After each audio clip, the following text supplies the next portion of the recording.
Alright, so we are doing 3-2 properties of parallel lines. Your benchmark is MAFS 912.G-CO.3.9.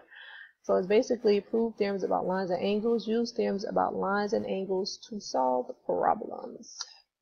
Alright, your objective, students will be able to prove theorems about parallel lines. Students will be able to use properties of parallel lines to find angle measures. So go ahead and turn to page 148 in your book and make sure you write this down. Congruent, well, we're going to review some of the definitions. So first we have is congruent, which of course means same measure, same length, and that they're equal. And then we have supplementary, which is equal to 180, and they create a straight angle. All right, so your essential understanding, the special angle pairs formed by parallel lines and a transversal are congruent, supplementary, or both. So let's start with postulate 3-1, same side interior angle postulate. If a transversal intersects two parallel lines, then same side interior angles are supplementary. So we learned that same side interior angles are angles that are in the interior, so they're in between the two parallel lines and they're on the same side of the transversal. So 4 and 5 are same side interior angles, so they're supplementary, and 3 and 6 are same side interior angles, so they're supplementary. Alright, so also we have the vertical angle theorem. This was actually in chapter 2, which we didn't do, so I wanted to include it here for you. It says that vertical angles are congruent. Angle 1 is congruent to angle 3, and angle 2 is congruent to angle 4. So vertical angles are created when two lines intersect, and the angles opposite of each other are vertical. So 2 and 4 are vertical, and 1 and 3 are vertical. Now in this book you're going to hear a lot about vertical angles, and they expect you to know that vertical angles are congruent, and they expect you to know what they are even if they don't mention it. So make sure you write this down, highlight it, put a star by it, because you're going to see it again. Alright? So let's start off with page 149 in your book. This is problem number 1. It tells you that the measure of angle 3 is 55 degrees. It says which angles are supplementary to angle 3 and how do you know? So we first talk about a straight angle, which like we said, a straight angle creates a 180 degree angle. So 3 and 4, they create a straight angle, so they're supplementary. And of course supplementary means 180. So if 3 is 55, all we have to do is 180 minus 55 to get 125. So the measure of angle 4 is 125. Also, angle 8. 3 and 8 are same side interior angles. So since they're same side interior angles, they're also supplementary. So angle 8 is also equal to 125. Then we have vertical angles. 6 and 8 are vertical angles. Since 8 is 125, 6 is also 125 because they're congruent. And then 4 and 2 are vertical angles. So 2 is also 125 degrees. Alright, so I want you guys to try this. Make sure you read the question. It says the measure of angle 1 is 120 degrees. Which angles are congruent to angle 1? And which angles are supplementary? And how do you know? So use the postulate that we just used. And it says what is the measure of the angle supplementary to angle 1? So go ahead and write this down. We're going to review it tomorrow in class. Alright, so it says you can use the same side interior postulate to prove other angle relationships. So alternate interior angles theorem. It says if a transversal intersects two parallel lines, then alternate interior angles are congruent. So alternate interior angles, they're angles that are in the interior of the parallel lines, and they're on alternate sides of the transversal. So 4 and 5 are alternate interior angles, and 3 and 5 are alternate interior angles. Alright, so they are congruent. Then we have corresponding angle theorems. It says if a transversal intersects two parallel lines, then corresponding angles are congruent. And again, corresponding angles basically mean that they're in the same position just on different lines, such as 1 and 5, 4 and 8, 2 and 6, and 3 and 7. Those are corresponding and they're congruent. Alright? So we're going to start off with a 2-column proof. So we're going to see proofs a lot. So I'm going to go through this one piece by piece with you. It may confuse you at first, but we're going to practice it a lot. So we're going to prove, we're talking about alternate interior angle theorem. So a proof always gives you a given and something to prove. So your given is that L is parallel to M, and you're trying to prove that angle 4 is congruent to angle 6. Now in your proof, whatever they give you, whatever is your given, always goes first, and whatever you're trying to prove always goes last. So you have your statements and your reason. So your first statement is that L is parallel to M, and the reason is that it's given.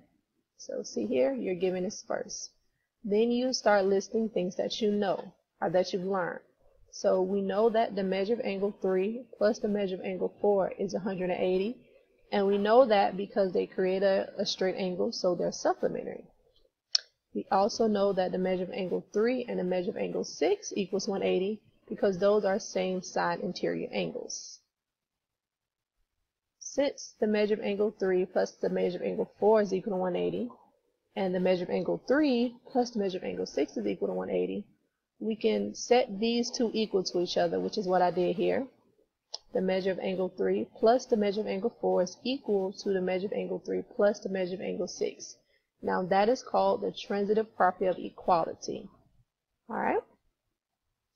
So now we can take out the measure of angle 3, we can subtract it out, and we'll just have that the measure of angle 4 is equal to the measure of angle 6, which is the subtraction property of equality.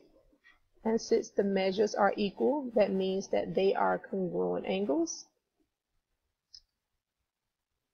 So angle 4 is congruent to angle 6 by the definition of congruence. And now I know you say, I don't know what you're talking about, but like I said, we're going to practice it more in class. Alright, so on problem 2 on page 150, proving an angle relationship. So now here's another 2-column proof. We're given it that A is parallel to B, and we're going to prove that angle 1 and angle 8 are supplementary. So again, we start off with our given, which is A is parallel to B, and we know because that's the given. And then we know that angle 1 is congruent to angle 5, and that is because we learned that that corresponding angles are congruent. Alright, so those two are congruent. And since they're congruent, their measures are congruent, which is part 3. So congruent angles have equal measures. Then we know that 5 and 8 are supplementary. They create a line, as you see here, which are also called a linear pair. And linear pairs are also supplementary. And since they're supplementary, we know the measure of angle 5 plus the measure of angle 8 is equal to 180. Which is the definition of supplementary angles. Alright, so since we said earlier that measure of angle 1 was equal to measure of angle 5, we can replace the measure of angle 5 with the measure of angle 1. So that's the substitution property. Alright, so now we have measure of angle 1 plus the measure of angle 8 is equal to 180. And that's the substitution property. So since those two added together are equal to 180, that means that they are supplementary. Look at that. We proved what we were trying to prove, which is the definition of supplementary angles. Sorry. Alright, so go ahead and try this, guide number 2, using the same given information and diagram on problem 2. Try to prove that angle 1 is congruent to angle 7.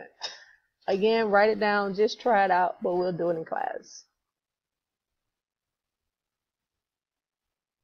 Alright, so on page 151, we have another theorem. I know you're like, oh my gosh, all this writing. But hey, so theorem 3-3, alternate exterior angle theorem. If a transversal intersects two parallel lines, then alternate exterior angles are congruent. So alternate exterior, they're in the exterior, so outside of the parallel lines and on alternate or opposite sides of the transversal. 1 and 7 are alternate exterior angles, 2 and 8 are alternate exterior angles, and as you see here, they are congruent. So, now we're going to do problem 3. If you know the measure of one of the angles formed by two parallel lines and a transversal, you can use theorems and postulates to find the measures of the other angles. So it says, what are the measures of angle 3 and angle 4? Which theorem or postulate justifies each answer? So 3, we know they give us 105 degrees. This angle is an alternate exterior angle of 3. Alternate interior, sorry. Since they're alternate interior angles, they're congruent. So the measure of angle 3 is also 105. Then you're trying to find 4, which these two angles are same side interior, so they're supplementary. So you do 180 minus 105 gives you 75, and angle 4 is 75. All right. So now I'm going to give you one to try. So go ahead and do guided number 3. Again, write this down and try to see if you can figure out the measures of the other 6 angles. All right. And again, we're going to go over it tomorrow in class. All right. So problem 4 on page 152. So this is the last problem, guys. Sorry. So it says you can combine theorems and postulates with your knowledge of algebra to find angle measures. So what is the value of y? So if you see this angle right here, y and 40, they create one same side interior angle. This whole angle right here. So these two are same side interior angles, y plus 40 and 80. Since they're same side interior angles, we know that same side interior angles are supplementary. So we can set up this equation, y plus 40 plus 80 is equal to 180 in order to find y. So we're going to combine like terms to get 120, subtract 120 from both sides, and your y is equal to 60. Now that wasn't too hard, was it? All right. So go ahead and try this one. I know it looks so much harder than the other one, but it's really not. So when I told you to extend the parallel lines and look at it as two parallel lines cut by a transversal, and it won't be too hard. But again, we'll go over this tomorrow in class. All right, so that is it. See you guys tomorrow.